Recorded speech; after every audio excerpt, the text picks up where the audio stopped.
What is going on, people inside that internet machine? Welcome to this episode of Odds and Ends, and welcome to part 2 of Nintendo games that I discovered as an adult.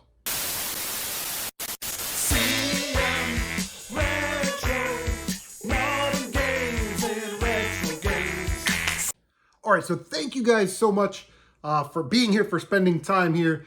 And, the part 1 went like super viral. I think everybody in the world saw it at least once. Crushed the views, got massive amounts of likes, and that is amazing. It's all because of your efforts. So thank you very much. If you did miss part 1, I'll leave it as a clickable link at the end screen at the end of this video. I'm pointing over there as if the video is scrolling somehow this way. I don't know. I don't know what I'm doing. It's late. But we are back with another Nintendo games that I didn't grow up with that I discovered as an adult video. Now, adult video, that sounded weird. An adult, you know what I mean. So last time I had 16 games, I did video on 8. So we're going to do the other 8 tonight, and it is going to be awesome. Now, it's sort of one of those situations where it's like these games aren't hidden gems because people kind of know about them. But as I got older and started playing more Nintendo and having the time and the resources to buy some of these games, you just discover that there are so many awesome games on the Nintendo. And the first game that I want to talk about, I still feel is a little underappreciated. It's a little underrepresented in people's list because it's a fantastic game, and it's called The Guardian Legend. The Guardian Legend is a game that was made by Compile, who's best known for making shooters like Blazing Lasers, Gunnack, that type of stuff. So if you ever played those games, you kind of know what you're getting.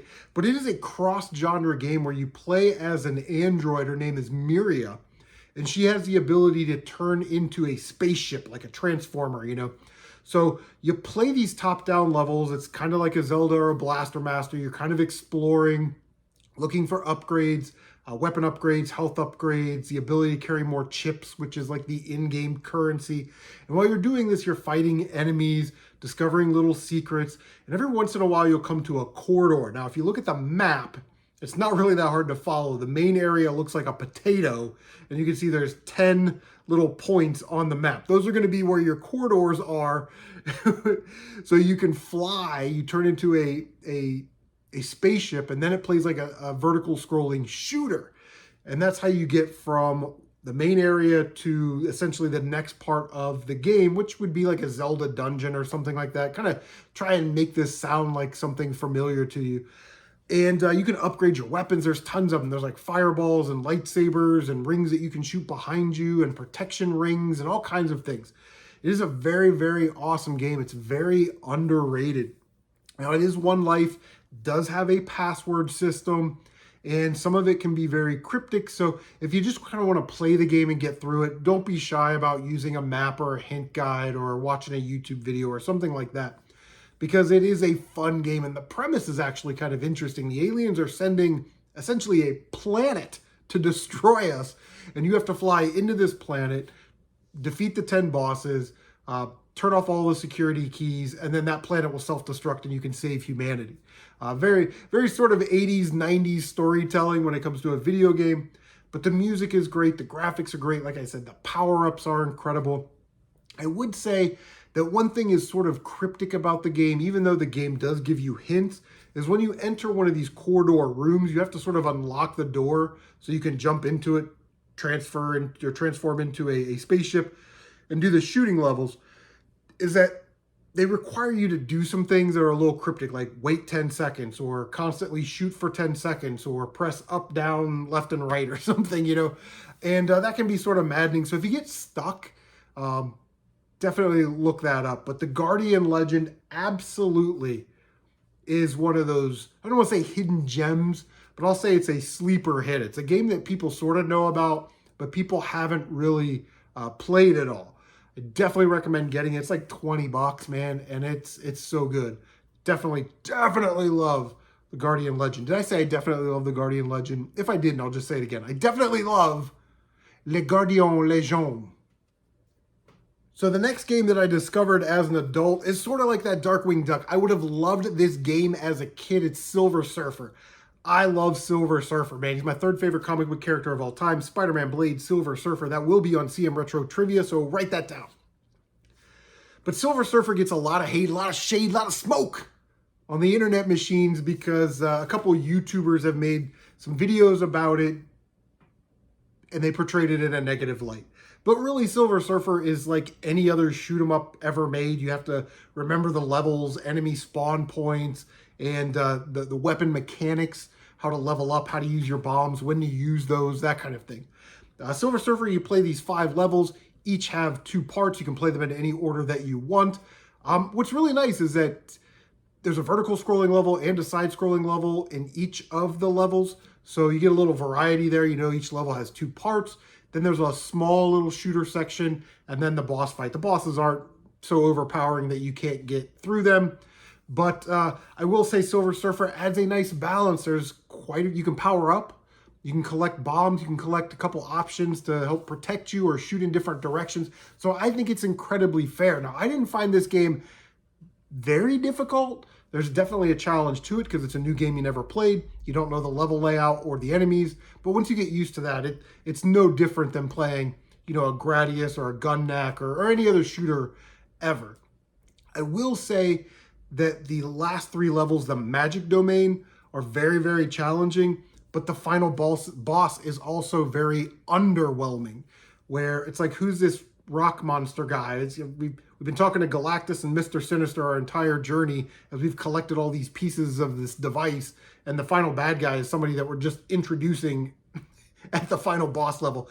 That's not good, but the game looks great. I think it plays great. It's very fun to play. I learned the game in about 2 or 3 days, and then I went for my no death run.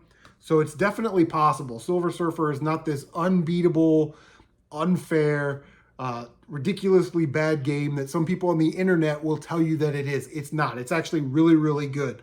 And Silver Surfer, like I said, as a kid, I would have loved it because I love Silver Surfer, and I love shoot 'em ups, and I love Nintendo, I love playing video games. It would have been an awesome game to have in my collection, but I'm glad that I discovered it as an adult. It's one of my favorite Nintendo games.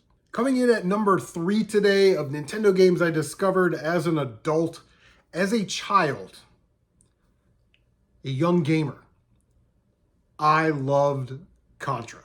My brother and I played Contra. We could get through it with the 30 life code, and I could get through it without the 30 life code. My brother's like 5 years younger than me. But a game that I did not really play until I was an adult, I didn't really even know it existed, was Super C, or Contra 2, or C Super, whatever. Super Contra, Super C. Fantastic game, great follow-up to the original Contra. It may be the best 1-2 punch on the Nintendo when it comes to action platformers or run and guns, in the respect that the first game's really, really good, the second game's really, really good, and people have their own favorite. I'm nostalgic for the first one, so I love the first one. There are people out there that will say that Super C is technically a better game, and it is a better game. I can't not agree with that. Super C is a really, really awesome game. Action platformer, run and gun shooter. If you've ever played Contra, you know what you're getting into here. Lots of weapons. What I really liked about this game is how they updated the fireball weapon. In the first game, it was sort of a whirly, twirly kind of weapon, a wavy type weapon. In Super C, it's like this overpowering fireball that just blasts things out of the way. Super C looks great, sounds great, plays great. I'm not going to talk too much about it, but I'm glad that I actually sat down and put in the time to get through it. I wanted to no death run it so bad because I could no death run the first game. I got to that final level where the ceiling kind of comes down and I died right there. I was like, ugh. So I decided not to put any more time into it. But Super C, all-time Nintendo classic. And I'm glad that I got to be able to play it as an adult. Now, if you grew up in the 80s, we are very sensitive and very nostalgic about our pop culture. We believe that in the 80s was the greatest era of everything. Greatest era of movies, greatest era of cartoons, greatest era of toys, greatest era of video games, greatest era of schoolwork, whatever, who cares? But there was so much pop culture in the 80s that it's easy to miss some of these video games that are based on pop culture. Karate Kid, Jaws, Back to the Future, you know, these Nintendo games that now people, I think, are coming around to they really like. A game that I missed is a game that I love from a movie franchise that we absolutely loved in the 80s, and that's Gremlins. Gremlins 2 on the Nintendo. Now, Gremlins 2 plays like a top-down action, sometimes platform, sometimes exploration game where you're trying to destroy the enemies, collect the black orbs, and that's sort of the in-game currency, and you can buy some upgrades. There's a little bit of challenge to this game as it is a test of gamer skill, especially when it comes to making some of these jumps where you're jumping at an angle. It's easy to lose footing on platforms or over jump, under jump, that kind of thing. But with some trial and error, you will get through it. At the end of each stage, you fight one of the gremlins, and they progressively get harder. There's like an electric gremlin, and then the last boss is like this huge spider gremlin. It's all very, very awesome to look at. I think it's a great Gremlins game. It's a great movie tie-in game. It might be the greatest Gremlins game. The soundtrack that Sunsoft produced for this game, again, Blaster Master, Journey to Silliest, Batman. Sunsoft put out some absolute bangers on the Nintendo when it comes to soundtracks. And I think this one is often overlooked and still underappreciated. But yeah, this is the best Gremlins game, and I'm glad that I got to play it as an adult because Gremlins was one of those movies when it came on that you absolutely had to watch. Had no idea that it was a Nintendo game as a kid, but yeah, very awesome. I love it. If you played Gremlins, leave a comment down below. So coming in at number 5 today is another military game that I played this year. Like I said in the first video, back in the day, Gamer did sort of this challenge where he played like 3 or 4 Nintendo military games. I decided to do the same challenge, and I got Heavy Barrel from friends of the channel, Adam and Bobby. So thank you for sending that to me. And yeah, what a really, really cool concept for a game. It plays like a top-down military shooter, like Ikari Warriors, Guerrilla War, something like that. But the gimmick is you want to shoot the red enemies, collect the keys. The keys will open the box, and that's where you get your power-ups from. However, what you're really looking for is not so much the spread shot or the fireball or whatever. You're trying to get the 4 or 5 pieces to make the heavy barrel gun, which basically eviscerates everything on the screen. And there's a little bit of strategy involved because these weapons are timed. So you have to kind of know where these pieces are, kind of remember where these pieces are, so you can get them at just the right time before you're entering a hard section of the game or before you're ready to get into a boss battle, something like that. But the game plays really, really cool. You get a lot of continues. It's just an amazing game to play. It's very, very fun, very, very addicting. I beat the game and I had a good run. I think I used like a continue. And I thought, man, I can do better. I want to play it one more time. And then I played it again, and I like 1CC'd it. Then I played it again. I was like, I'm going to no death run this game. And of course, I died right there at the end. So I never went back to do my no death run. But Heavy Barrel on the Nintendo. Again, another inexpensive game. It's like 15 bucks or so. And it's just a fun game to play. I love the shooting element of it. I love the strategy element of it. And I think it's just paced with the difficulty at the right level to make it fun for someone. If you like Contra or, Guerrilla War or something like that, POW's got kind of a nice scaling challenge to it. But yeah, Heavy Barrel on the Nintendo is one of those games, man, I love discovering as an adult. So coming in at number 6, top 25 Nintendo game alert on my top 25 list for sure, man. This is an incredible game. Vice Project Doom. This game, first of all, cinematically, when it opens up, they got the parallax scrolling. It's almost like Tecmo Theater with Ninja Gaiden. But you start off in this vehicle. It's one of these like cool, crazy, awesome, sort of little known, underappreciated Nintendo games. That's a cross-genre game. It includes many different genres of gameplay. The first level, you're playing like this spy hunter clone, and you're fighting all these vehicles. And then it goes into the side-scrolling levels, which is more of what the game is. It's mostly a side-scrolling game. You have sort of this, like, people say it's a sword, but it's actually in the manual, it's a laser whip that you can whip forward, and it kind of covers above you, and you get enemies below you. It doesn't have any limited usage or anything like that. You also get a gun. You also get grenades. You have those from the start. You can cycle through them, use them at your leisure. But Vice Project Doom is very, very awesome to play and very awesome to look at visually. The soundtrack's pretty solid. I wouldn't say it's one of the best on the NES, but then there's also a sort of what they call auto-scrolling first-person shooter type stages where the reticle's on the screen and you're shooting bad guys and you're shooting ammo crates to pick up extra power-ups. The game does pick up a little bit in difficulty in the back end, but it's nothing that you can't overcome if you've played games like Ninja Gaiden, Shatterhand, that type of thing. It's just a very, very good game. I love how the pace just keeps moving. All the cutscenes are done right, like I said. And Vice Project Doom is one of those awesome games I discovered as an adult. Definitely in my top 25 Nintendo games of all time. Game's getting a little pricey, so if you can emulate it or get it off Nintendo Shop or something like that, I'd probably say do that. But if you collect for NES, get this one immediately. Out of all these games, this is the one I want you to get. Vice Project Doom. Glad I discovered it as an adult. So coming in at number 7 today is a game that I don't really talk about a lot, even though it's a great game. It's called Power Blade. Now, Power Blade is also a cross-genre game in the respect that it combines elements from other great platformers like Mega Man or Castlevania, Ninja Gaiden, stuff like that. So in Power Blade, you play as Nova, who has a boomerang. Not a lot of games feature the boomerang, and you can shoot this boomerang in 8 directions. And as you go through the levels, you can power up the boomerang, its power, its distance, all this stuff. You can grab hamburgers to refill your health. You can actually grab ration containers that will store in your inventory, and you can kind of hit select and use them at any time you need to. So that's nice to have those health packs. But it has, like, again, that Castlevania Ninja Gaiden feel. And in each level, you need to find a secret agent who will then give you the key card to get into the boss room, defeat the boss, move on to the next level. I think there's 5 or 6 levels. I do love that it has a password system. So you don't have to beat it in one go, even though the game is short enough. I played it a couple hours the first night and then went back to it and beat it, the next night, just because I had to go to bed because I needed to go to work. But Power Blade is, again, another underappreciated game that I feel people talk about it, but they may not have actually played it.